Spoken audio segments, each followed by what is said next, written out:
हर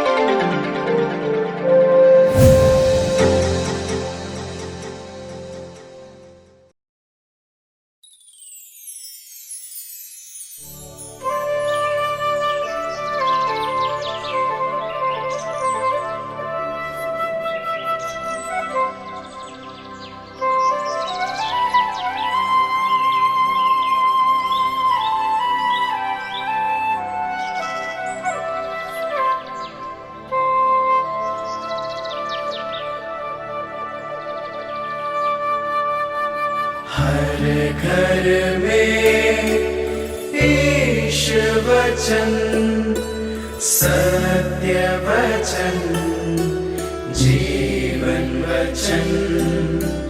हर घर में ईश वचन, हर घर में ईश वचन। संत मार्कुस के अनुसार पवित्र सुसमाचार अध्याय 6 पर संख्याएं 7 से लेकर 13 तक। ईसा शिक्षा देते हुए गांव-गांव घूमते थे।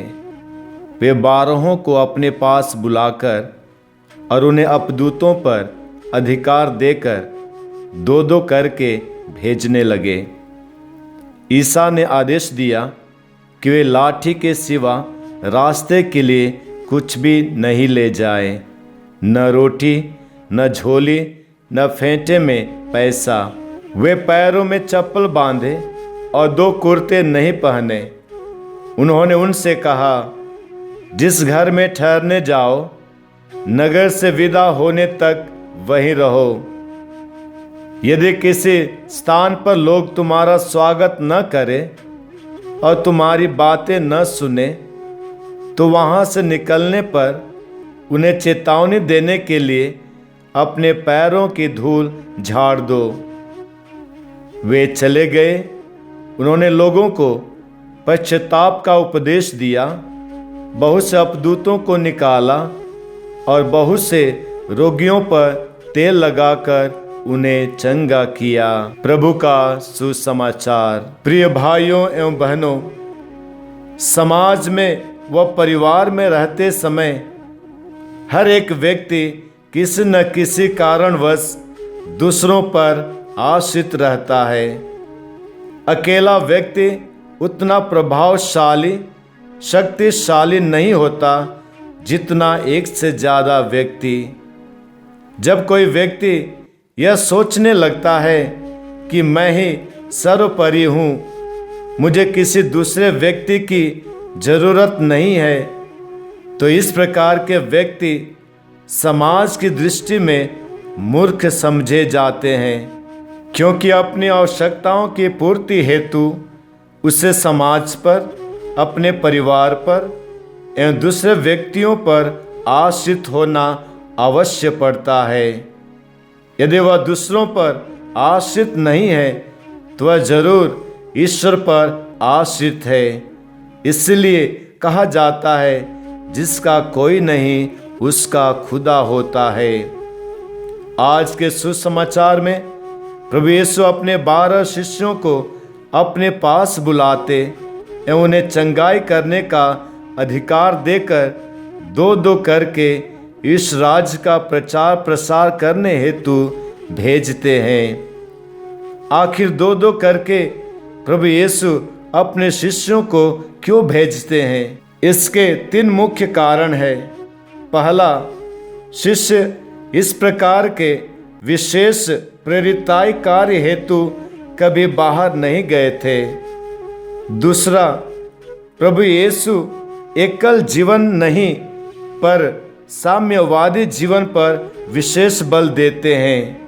यही कारण है कि प्रभु यीशु अपने शिष्यों को 2-2 करके भेजते हैं। और इसका तीसरा कारण है, अकेले भेजने पर शिष्यों को बहुत सी कठिनाइयों का सामना करना पड़ता। अर्थात 2 व्यक्ति के साथ रहने से किसी भी प्रकार के समस्याओं का समाधान आसानी से हो जाता है। इसीलिए प्रभु यीशु दो दो करके भेजते हैं। जब हम प्रभु के कार्य में व्यस्त रहते हैं तो प्रभु हमारी हर एक आवश्यकताओं को समय से पहले पूरा कर देता है। हमारी हर एक आवश्यकताओं को परमेश्वर प्रबंध करता है।